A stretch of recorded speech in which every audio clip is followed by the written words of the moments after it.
gonna be making an outdoor bar. I figured I'd just capture some of the process. Quick snapshot of the plans that I drew up. This is me planing down 2x4x8 cedar that I was going to use for the bar top. Just planed off the round edges so I could glue them up and clamp them down. Just glued them up with some Gorilla Glue and clamped them down with these 36-inch bar clamps. This is the 2x4s that I planed down in the planer. Glued them together and let them dry. And then I got a hand planer, kind of ran these seams down a little bit and sanded it for a little bit. It's smooth and beautiful. I've marked off the edges here, and this bar top is going to be 7'6" wide. So I'm just going to cut off, clean up the edges here where the 2x4s are kind of uneven, give me a nice sharp edge.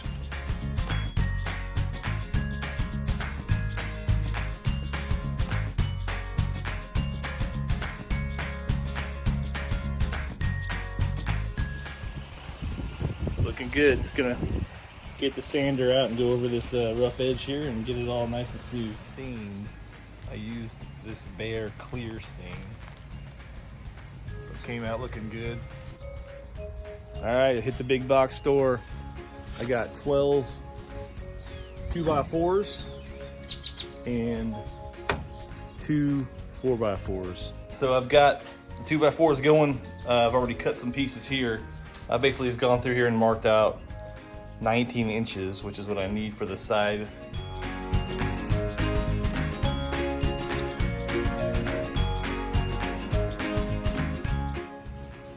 I also cut 42.5-inch long 4x4s.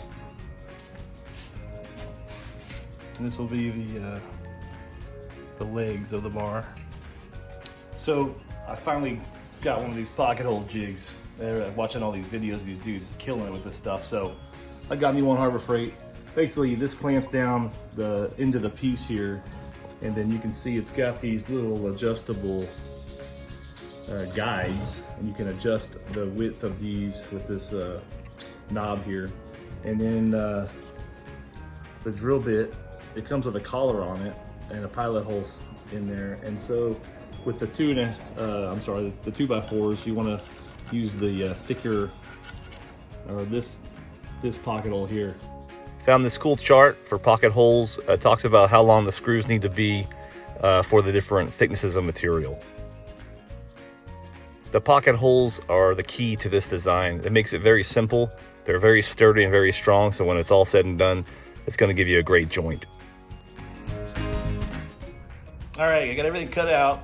I've got all my 2x4s cut, and I needed to put pocket holes in the top, which will be the top 2x4 on the backside.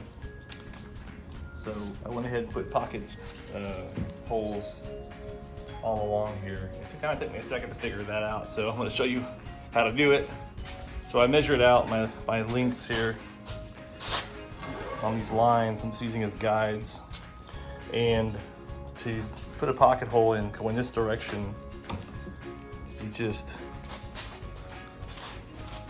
can just line it up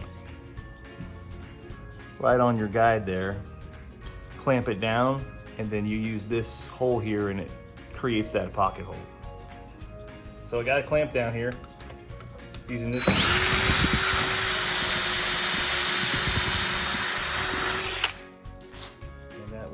That pocket hole for the top right there. All right, all the parts are cut and the pocket holes are drilled. We got 8 side pieces here that are 19 inches, and 2 of these side pieces have the pocket holes for the top. These are middle support brackets that'll go underneath the countertop in the middle. This is the front and back top with the pocket holes. And these are footrest that'll go on the bottom to put your feet up on, and the rest are going across the front of the bar. So that's about $200 so far in materials, including the countertop. Got all the parts painted with the Cordovan brown. It's a real pretty rich brown color. It matches my other stuff in the backyard. So that's the worst part of this whole project. I hate painting, so now it's done and on to assembly. Okay, so really quickly, gonna go over the assembly. Was straightforward. Pocket holes and screws, not that difficult. So basically right here, you got the 42.5-inch posts. These are all 19-inch rails. These are the top ones, and they had the pocket holes on the bottom side for the top. So we have 5 on each side. This is the front side of the bar. Those are 6' 9" long 2x4s with the pocket holes on the ends. And then the top has the pocket holes going up into the countertop. Same side over here is 5, 19 inches. I added these. These are workbench casters. So you can flip them up and the bar will sit down flat, solid on the ground. And underneath here is just a double 2x4. That's 85 inches, I believe, from 2x4 to 2x4 with pocket holes. And you can see the assembly. It's very straightforward. It's just screwing them in and then screwing down the countertop to give you what looks like a nice piece of furniture, but really it's just construction grade lumber and some cedar fence 2x4s.